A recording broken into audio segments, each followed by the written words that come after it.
होई प्रियंका रहन धरती पे न होई छोड़ के जईबू एक दिन धाम रहन धरती पे न होई छोड़ के जईबू एक दिन धाम रहन धरती पे न होई। देखिए बात हुआ क्या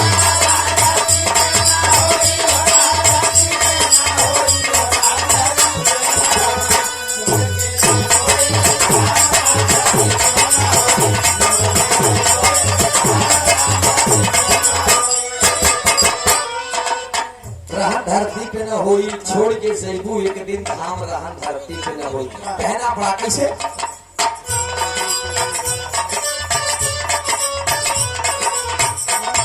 ऐसे करके ऐसा काम ये गोरी सासू के घर जाना है खास बात अब उसी समय जब दिल में समाना है अब तू भमन करिया काहे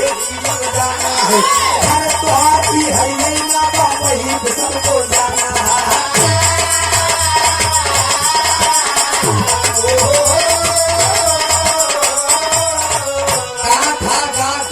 अंगा अंग में से करे प्रभु समाया अंग में से करे प्रभु समाया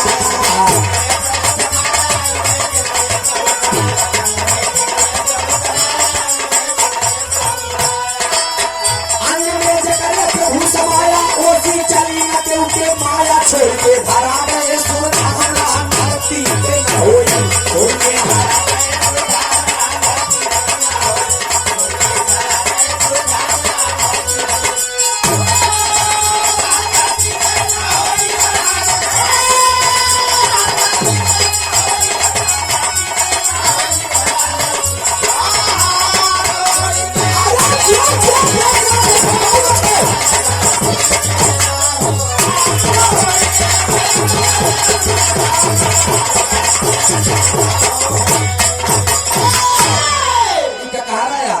करो ख्याल मुझे बड़ा पर श्याम मुरारी आज के दिन खल भरे सभा में केस पकड़ के करत तुम्हारी आज के दिन गरगई लाज नाथ हमारी बिखा जिंदगानी आज के दिन खट